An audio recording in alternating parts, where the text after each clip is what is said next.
I want to read to you the two passages in the scriptures that are going to ground today's talk. And the first one comes from the Old Testament. They both actually come from the Old Testament. The first half of the Bible, we're going to take you all the way back to the first few hundred years of the kingdom of Israel and them wanting to have kings. And if you remember, I've told you this many times, God did not want Israel to have kings. He said, I want to be enough for you. You don't need to have kings. But they pushed and pushed to get what they wanted. And God said, fine, here you go. Best wishes. And it didn't go very well, so God sent prophets to tell the people what they needed to hear. And we're going to pick up today with the prophet Elijah. There were two, Elisha and Elijah. This is Elijah, the prophet. And this is his story unfolding. Now, Ahab told Jezebel everything Elijah had done and how he had killed all the prophets with the sword. So Jezebel sent a message to Elijah to say, may the gods deal with me, be it ever so severely, if by this time tomorrow I do not make your life like that of one of them. Elijah was afraid and ran for his life. When he came to Beersheba in Judah, he left his servant there while he himself went another day's journey into the wilderness. He came to a broom bush, sat down under it, and prayed that he might die. I've had enough, Lord, he said. Take my life. I'm no better than any of my ancestors. Then he lay down under the bush and fell asleep. All at once, an angel touched him and said, get up and eat. He looked around, and there by his head was some bread baked over hot coals and a jar of water. He ate and drank, and then he laid down again. The angel of the Lord came back a second time and touched him and said, get up and eat. This journey is too much for you. So he got up and he ate and he drank. Strengthened by that food, he traveled 40 days and 40 nights until he reached Horeb, the mountain of God. There he went into a cave and spent the night. And the word of the Lord came to him again. What are you doing here, Elijah?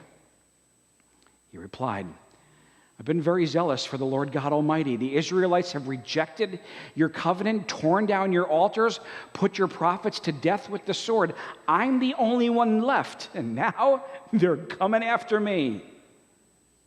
The Lord said, go out, stand on the mountain in the presence of the Lord, for the Lord is about to pass by. By the way, this is not the only time we see this in the scriptures. Remember all the way back when God gave Moses the 10 Commandments and hid him behind the rock because God said, you can't look at me face to face. I'm too much for you. This is the second time now we see this happening where somebody says, you go on the mountain. God's about to pass by. And anytime God's about to pass by, be ready because he's got something to say. Then a great and powerful wind tore the mountains apart and shattered the rocks before the Lord, but the Lord was not in the wind. After the wind there was an earthquake, but the Lord was not in the earthquake. After the earthquake came a fire, but the Lord was not in the fire. And after the fire came a gentle whisper. When Elijah heard it, he pulled his cloak over his face, went out and stood at the mouth of the cave, and then a voice said to him, what are you doing here, Elijah? I want to fast forward with you to the book of Psalms, to what is arguably the most famous of all the Psalms. Maybe if you know it, why don't you read along with me? The Lord is my shepherd. I lack nothing. He makes me lie down in green pastures. He leads me beside quiet waters. He refreshes my soul. He guides me along the right paths for his name's sake. And even though I walk through the darkest valley, I will fear no evil, for you are with me. Your rod and your staff, they comfort me. You prepare a table before me in the presence of my enemies. You anoint my head with oil. My cup overflows. Surely your goodness and love will follow me all the days of my life, and I will dwell in the house of the Lord forever. This morning, I'm thrilled to introduce our speaker to you. As I shared with you several weeks ago, this summer I wanted to use some other voices here in our church. And we have a number of people here who really love the Lord and who I think it's worth you hearing what God puts on their hearts. I met our speaker, Ann Hasselt, 20 years ago this month when I arrived at Shalom the first time. And I met Ann and her beautiful family, and we've known each other since then. And I've gotten to watch her journey out of more of a corporate job into a teaching job and watch what God's done in her life. And then last year, God tapped her on the shoulder, and Ann took over our high school ministry. She is gifted and anointed. More than anything else, she loves Jesus. She loves Jesus, and she loves our students. So I want you to join me this morning in giving a warm shalom welcome to Ann Hasselt. Ann, would you come?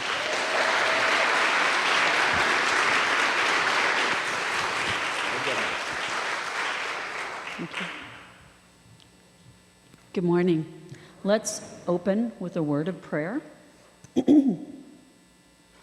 God, I ask that you use me as your instrument today to convey your message to your people. May each person hear your whisper, God. Well, thanks for that kind introduction, Dan. As he mentioned, my name's Ann Hasselt, and I am a wife of 41 years. I'm married to this super cute guy right here. And I am a mother of 2 incredible children, one of whom is here today to provide me with extra support. They have gifted us with some amazing spouses that are part of our family. And if you can count, there are 8 granddaughters. 8. Right? Yeah. It's pretty amazing. Pretty amazing. My husband Rick and I have been members of Shalom for 31 years. I am a high school computer science teacher by trade.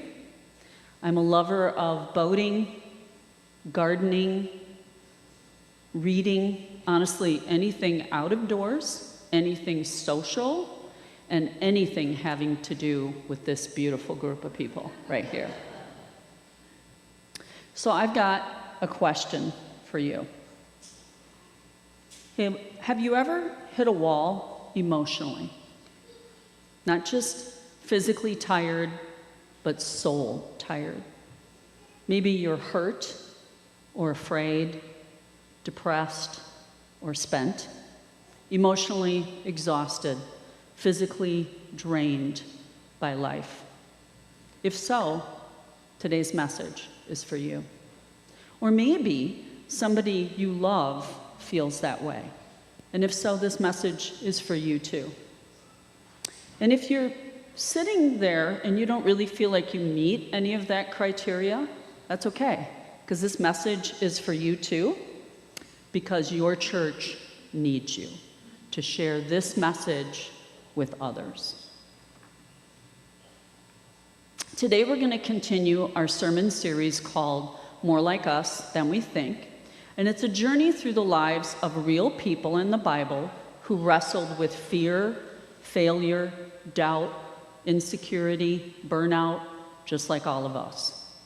We're going to take a look together at the prophet Elijah, who shows us that even the strongest people of faith can feel broken, hurt, afraid, depressed, and at the end of their rope.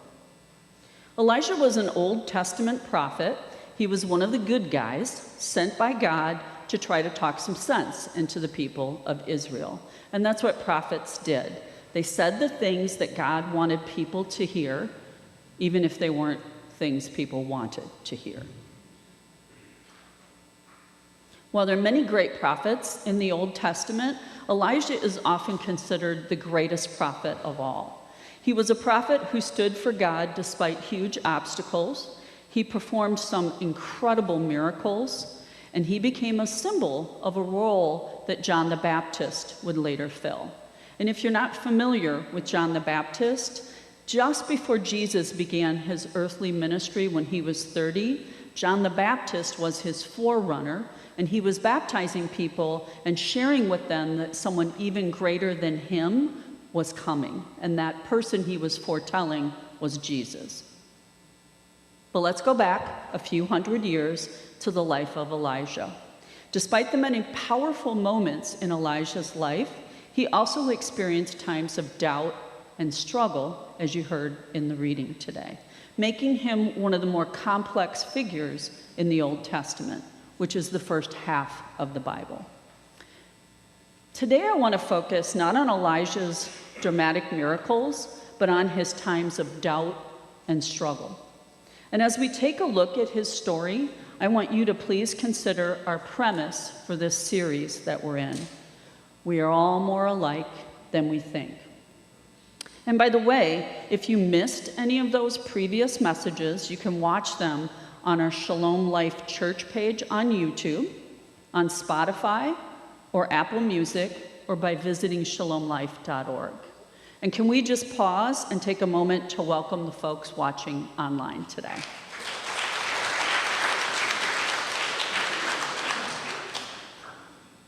In 1 Kings 19, verse 3, we're going to pick up Elijah's story.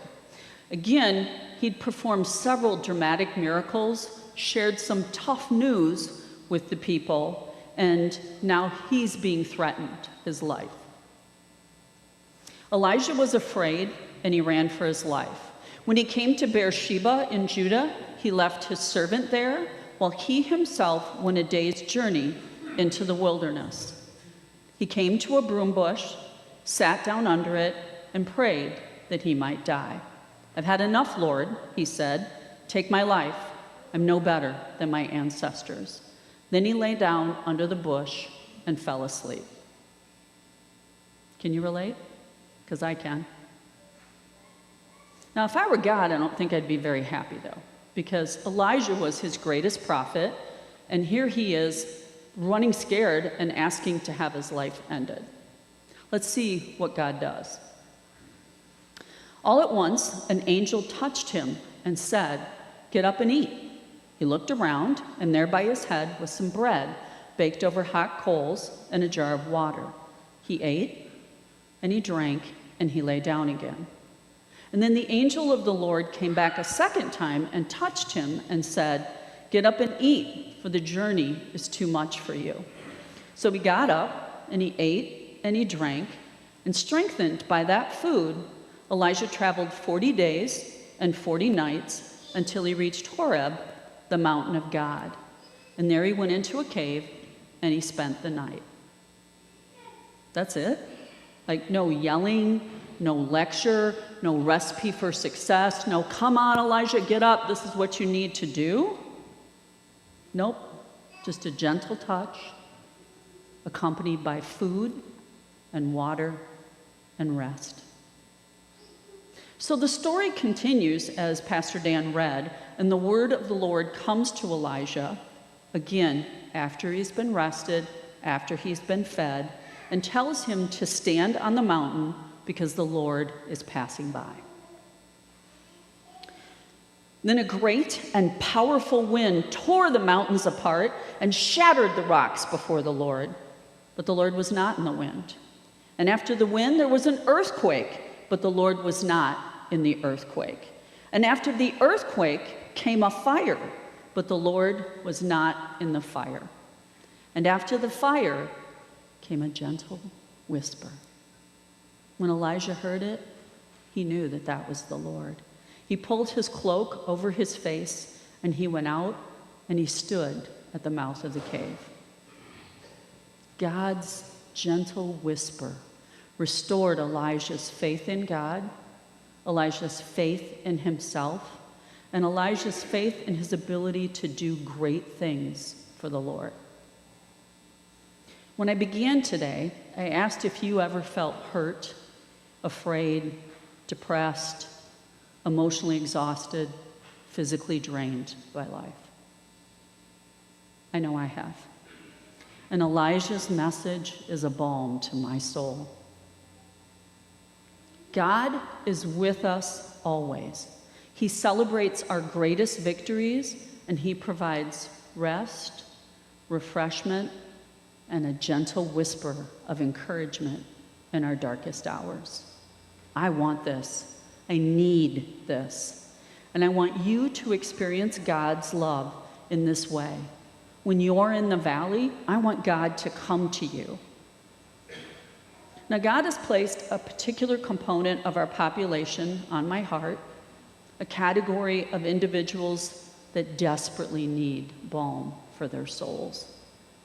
An age group that, frankly, is in serious trouble. You're supposed to laugh. I found this meme last year, and I had to put it on the board at school. And my favorite part was this young lady walks in and goes, "That's so rude." And I was like, "Oh, what can I say, right?" I do find it funny. I have the privilege of working with high school students every day and the amazing blessing of working with our high school youth group here at Shalom. And I want to ask you a favor. I want you to take a moment to really think about how you view youth. Do you see them possibly as lazy, uninterested, problematic, defiant, non-communicative, just a royal pain? Have you ever considered that maybe, just maybe, they're hurt, afraid, depressed, spent, emotionally exhausted, physically drained by life? That's my hypothesis, and I have the statistics to back it up. In 2023, a survey reported that 40% of high school students felt persistent sadness and hopelessness for 2 or more weeks over the last year. From 2010 to 2020, suicide rates jumped 167% among 10 to 14-year-old girls and 91% for boys. Among teens with major depression in 2024, less than half received any treatment. And among our at-risk populations, the rates are even more frightening. Anxiety rates can exceed 40%, depression rates are above 35%. I'm not done. In a Yale Divinity School article, the chief of mental health services at Harvard University advised, if your son or daughter is in college, the chances are almost 1 in 2 that he or she will become depressed to the point of being unable to function, and 1 in 10 that he or she will seriously consider suicide. In fact, since 1988, the likelihood of a college student suffering depression has doubled, suicide ideation has tripled, and sexual assaults have quadrupled. Less than 30% of entering college freshmen can talk about their hopes for a vocation that serves a common good. More than 79% report a lack of this sense of purpose. And if you're like me, you might be sitting there going, that's other folks. Those stats are wired or whatever. I'm here to tell you that I teach at the high school in Livingston County that is ranked 15th in the state of Michigan, and I see this every single day. This is real, and it's here where we are. We're in trouble. Our teens are in the valley. They don't need our judgment. They need what Elijah needed: rest, refreshment, and a whisper of encouragement. And God's message to us, his church, is very clear. Proverbs 22:6, start children off on the way they should go, and even when they're old, they will not turn from it. Hebrews 10, verses 24 to 25, and let us consider how we may spur one another on toward love and good deeds, not giving up meeting together, as some are in the habit of doing, but encouraging one another, and all the more as you see the day approaching. If you're that person in the valley right now, I want you to reach out to God. Reach out to your church. We are here for you. We want to share God's love with you. Psalm 23. The Lord is my shepherd, I lack nothing. He makes me lie down in green pastures. He leads me beside quiet waters. He refreshes my soul. He guides me along the right paths for his name's sake. If you're on level ground, your church needs you. Our youth need your help, and God calls us, his church, to be his hands and feet. It's not our job to judge. It's not our job to criticize. We need to show our youth love in the form of committed Christians who believe in God and believe in them. Let's reach down into their messy, broken lives and show them God's rest, restoration, and whisper of encouragement. As Tara Beth Leach says, Jesus did not call us into convenience. He called us into communion, and communion is messy. It takes presence, it takes staying. Jesus never distanced himself from broken bodies. He moved toward them. He healed them from within. He called them beloved. The same Jesus who touched lepers and knelt before betrayers and forgave with his dying breath is still showing up in our broken churches, including right here at Shalom. Not because we earned it, but because he is who he says he is, Emmanuel with us. We need to help God show up for our teenagers. This is Shalom's mission. It's pretty simple and straightforward. Love God, love others, and serve the world. So you might wonder, is Shalom doing anything to help these young folks? The answer is yes. We have youth group during the school year with a shared dinner. We meet on Sunday afternoons, both a middle school group and a high school group. And I got to tell you, I grew up in a house where food is love. And so sharing that meal that, by the way, is made by all of you is an amazing and wonderful gift. This summer, we've done weekly get-togethers, and really those are more social and meant to build a sense of community. You've probably seen a lot of our youth serving here at Shalom. In particular, this past summer, we just had an incredible group of young folks serving at our VBS. And we have a really amazing confirmation program. We've partnered this last year with 2 other churches, and this upcoming school year, we plan to partner with probably up to 3 more churches. So that's a phenomenal program. So do we need you? Yes. This is what we need you to do. I need you to pray. I need you to pray for God to soften your heart, to open your mind. I need you to pray for these young people in our community, in Livingston County, in Michigan, in the United States, across the world. They need our prayer. Engage. Talk to your kids.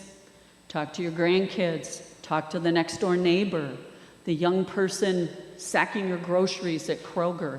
Engage with these folks. Look them in the eye. Let them know that you love them. And I'd love for you to educate yourself. We have a couple of books in particular that I would recommend. One of them actually Dan spoke about a few months ago, which is The Tech Savvy Family, and the other one is called The Anxious Generation. If you don't have teenagers yet, this is actually the perfect time to read those books, honestly, to set yourself up. And even if you have grandchildren, I know for me it was very eye-opening to read those books. And last, get involved. We have things that you can do that are as small as making a meal and as big as being a mentor or joining our Sunday evening team. All you have to do is click on that QR code that's right in the front of you on the pews, or please see me afterwards. I'm happy to talk with you about that. So in closing, I think it's fair to say we've all been Elijah, broken, frightened, ready to throw in the towel. And whether you realize it or not, that's how many of our youth feel every single day. Thankfully, some of our youth are in our teen ministry, and here's what they say about youth group. Youth group is somewhere I can learn more about God and faith and be able to have a deeper conversation with God. Youth group means that I have friends that I can trust and be with. Youth group gives me a sense of community with the other kids in our church, and we have lots of fun together, and we learn about God. I want every youth to be able to say this. I want every youth to have this. Join me. Let's all help our youth and our community find God's love and their place in the world. Amen.